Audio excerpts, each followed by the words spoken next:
technical people often find themselves thrust into leadership because people go to them to understand what's the right thing to do. You know? You get that? Like, what's the guy who invented the vacuum cleaner thing? Dyson. I should remember my son works in the design engineer. I mean, there's a techie who's leading a whole, company, a whole range of companies. And I bet you if you sit and talk to him, he's sort of shy and, my son says he is anyway. Thank you. Looking at leader versus manager, the role of a manager is generally defined in the structure conception. A leader is an organic immersion. Yeah, not perfectly what you're saying. Fantastic. Having the ability to Implement change. Isn't that more of a manager? I'm testing you.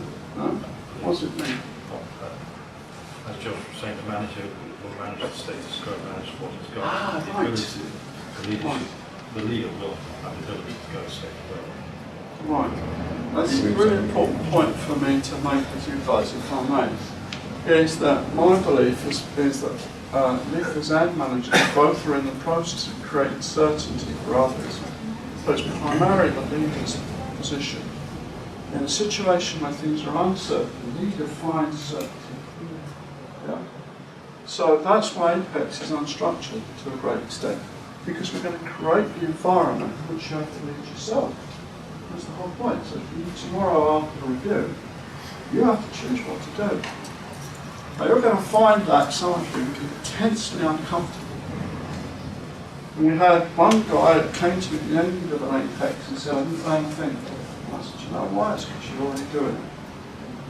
And he went back in his mind, I could see him standing there for like 2 or 3 minutes before me, just staring through me. He said, you're right.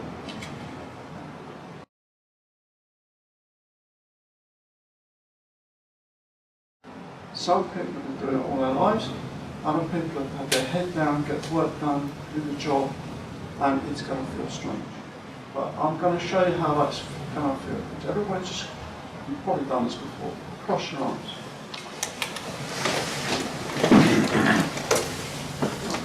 So notice which hand is on top. Yeah? For me, please. No, put that back right now. That hand's on top. Now fold your arms so the other hand's on top. Good? How's that? How'd you do it? It's evolving. I'm like that. So, it might feel strange at first. When you first do your GCSE maths or whatever it is you do, it's hard, after and think, well, of course I can differentiate. What's the problem? When you first go to get on a push bike and you fall off, of course it feels this is impossible. Leadership, like anything else, is just something that sometimes takes time. Okay? Just give yourself time. Be good to yourselves. Admit your mistakes to your gurus, your mentors, your coaches. Get it done. Yeah, it's just a thing. I guess some of you have done that before, so if you have, you just put your hands like that forward, please. Yeah? For those of you who've done it before, you might know what the heck I'm talking about. It was easy. Now notice which thumb's on top. Right? Now fold them the other way, so the other thumb's on top. That feel a bit strange at first? That's all I'm talking about. Yeah, it's just a moment's strangeness. Eventually you can do it without thinking. Yeah? Alright? So this takes practice. Thank you for that. Excellent.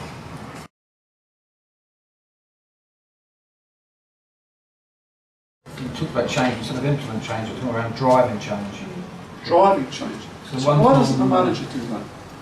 Well, the manager, I think, maybe implements something that someone's set out, whereas there's change and there's that, it ties into that vision and aspiration. So that change program might change as you're moving along it, and a leader should be working to tackle that bigger picture. And if things are changing, you can't keep going back to the board for every little thing. You need someone that's there, in place, doing it. You guys have all come across D.R.E.C, I guess, something. Anyone not heard of D.R.E.C before? Great, thanks for your honesty. I'll just flip you for a minute.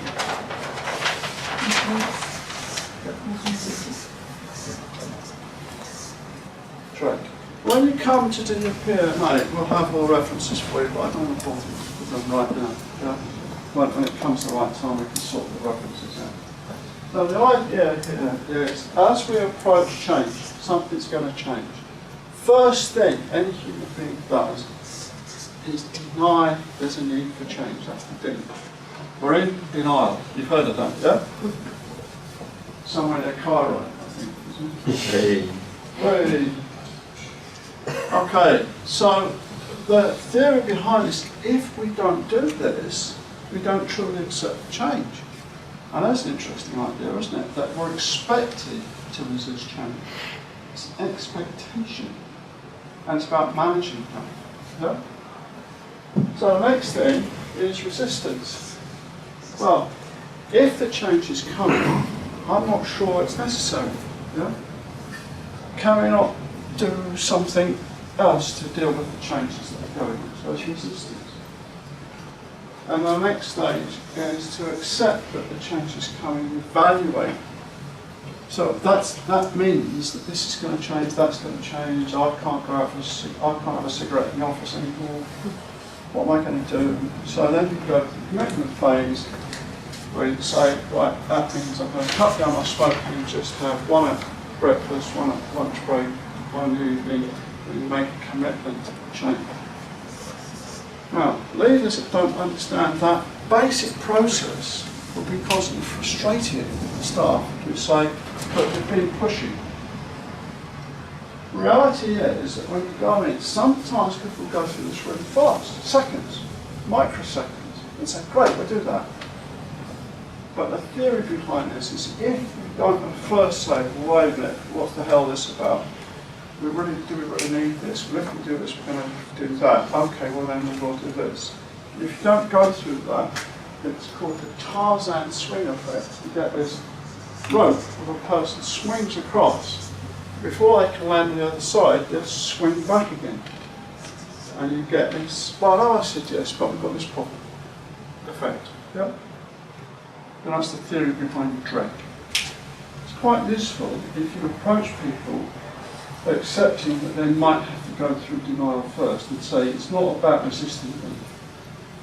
I don't have to have my ego involved in this. It's normal for people to say, I don't like this. Yeah? And it's okay. Just give them time to work through it. Yeah? Thank you. Excellent.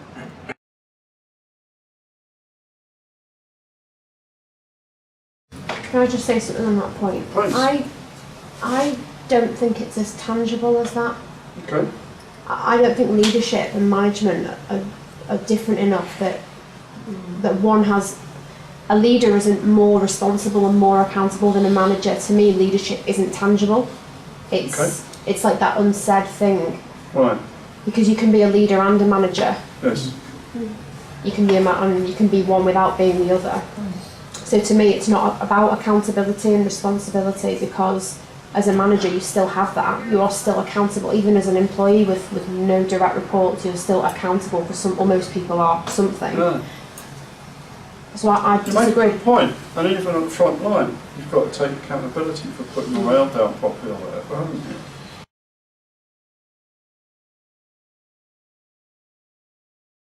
I think the issue here is that leadership looks further into the future and takes on bigger tasks. And yeah, it's very easy to duck out of your responsibility sometimes. But I think the point we're making here is that a leader is creating the way forward and takes responsibility for that, whereas a manager implements. But having said that, managers do sometimes lead, and leaders do sometimes manage. So there's a phenomenal grey area, isn't there, over the two. Oh, good point. I think it is. Sorry. Is that okay? Yeah. Smashing. Thank you.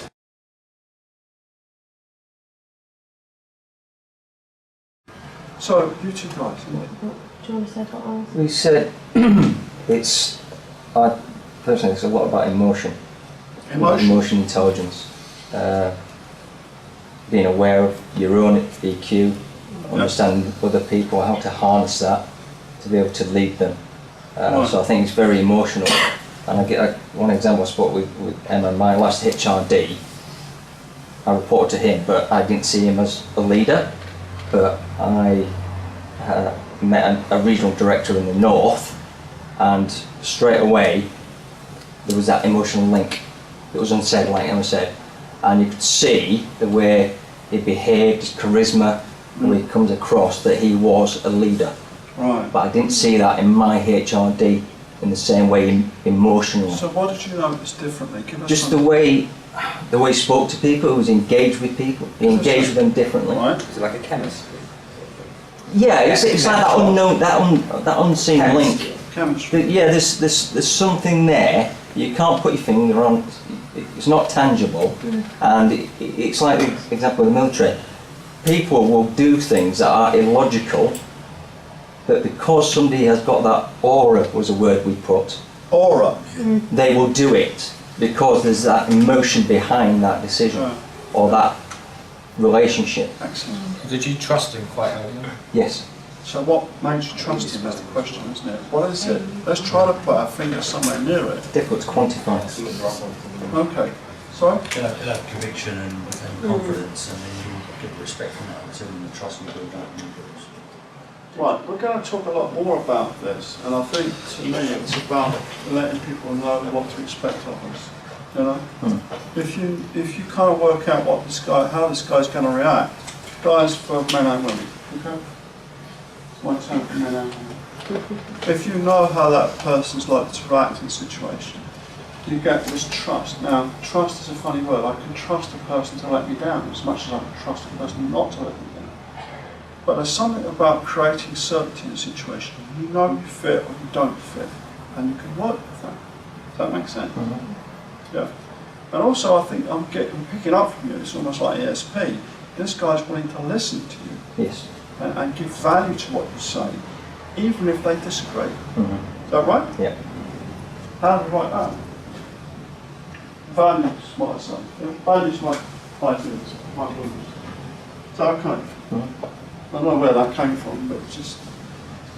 Freud said once the unconscious of one person can interact with the unconscious of another without that message ever going through the consciousness of either person. So I must have just gone forward at that point. Thank you.